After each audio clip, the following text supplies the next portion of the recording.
Good day. I'd like to now walk you through Application Project 2, Finance 311, Intersession 2018-2019. Let's do a brief summary of the project. The application project is worth 22 points, or 22% of your grade. So when you're completed with this, our two projects will have given you 47% of your grade. So we're right down to the end. There are 5 distinct parts of this project, just like there was for the first project, and the points for each section are identified as we go through each point.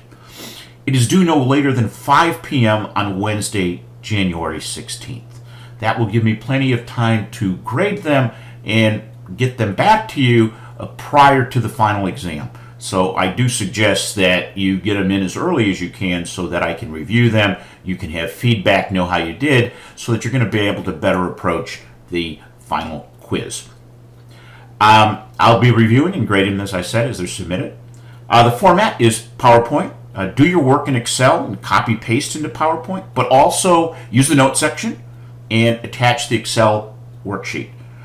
Please feel free to use audio and or video comments to explain things. Actually think about that, using a little creativity, building your technology skills, and try to do that perhaps in part 1. If you're not sure about anything or want some more guidance on it, I'd be happy to look at them as you're going along. So please feel free to contact me for anything. This project covers everything we've done so far. It incorporates everything that we've done. It incorporates project number 1. The integrated manner. Think about how things come together.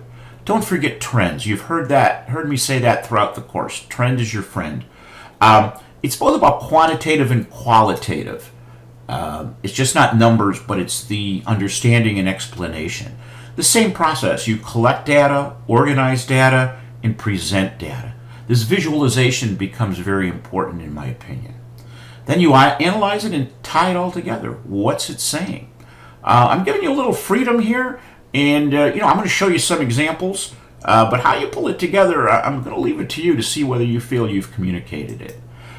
The grading mechanism is the same as we had in the first one: organization and presentation, 20%. Communication demonstrates understanding. If you can't present in a clear, coherent manner what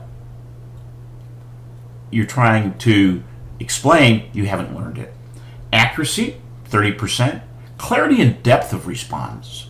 Do you really understand it? Have you taken a question to go deeper? How are the topics integrated? How does one area impact another? How do they relate to each other? It's very clear on a lot of this as we're doing, there is relationships. And I think seeing them will help you learn and be able to remember the things that we could talk about in this class. Okay, part 1. I am going to, depending on when you watch this video, I will have responded to your project 1 with a series of questions. Okay? And what I'd like you to do is research and answer the question. And this is worth 6 points. You should not respond with a definition or in a general sense. It's raining out, therefore it's wet. No. Yes, you will need to research. The answer is not in Google. The answers are in and out of the 10K or investor presentation. You can find the information and then format it into a response. I'll give you a couple of examples, and you can watch that video. In the response itself, start with the question and then the answer. Think of it as a verbal discussion with me. So if you want to insert a audio or a visual, go ahead and do it. See, again, this is about visualization and communication. Read your responses to make sure they're grammatically correct and actually respond to the question. Oh, by the way, did I say that every answer is in the investor presentation or the 10K? Just a hint.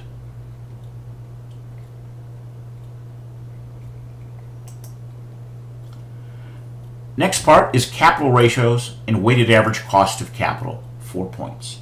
What I'd like you to do is compute the weighted average cost of capital for the past 5 years and then indicate each year, so you'll have a cost of capital for the past 5 years, indicate the 5-year average cost of capital. For the cost of capital, use 15, and for debt, you're going to have to find that. Explain how a company would use this information in making a decision. For the past 5 years, show the capital structure of the company in dollars and in percent. That's how much long-term debt, how much equity they have. What's the leverage ratio in each year? What is that trend telling us? Show the tangible net worth for the past 5 years. And again, comment on what the trend is telling us. This and this here, right here, this and this is your opinion. You're not going to find these in the 10K. Part 3, risks. Okay, we talked about risks, and what I'd like you to do is look in the 10K, they identify the risks.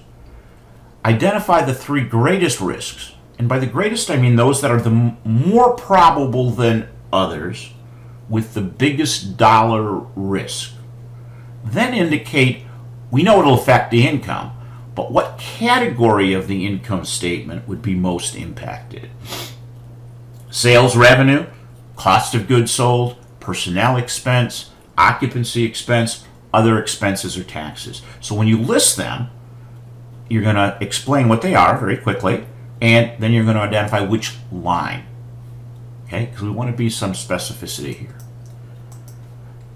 Next thing is part 4, worth 4 points, and that is identify 3 strategies the company is planning on executing to grow revenues.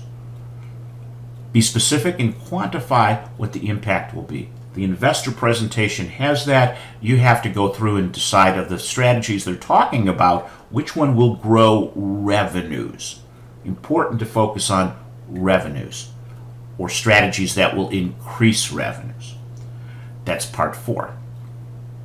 Part 5, pull everything together. Take project 1, project 2, put them together in a neat, well-organized presentation. Ensure the integration of all the topics so that if there's a comment that can belong somewhere else, that you do it. Create an index so that we know what's in there, so the reader can clearly look at the first page and see what it's going to cover. The last page should include a comment based on historical trends and strategies that they're employing, what you think earnings will be the next year and the next 2 years. Explain your rationale. So that's part 5. There's a separate video and worksheet showing how parts 1 and through 4 work for Steel Dynamics. If you have any questions, do let me know.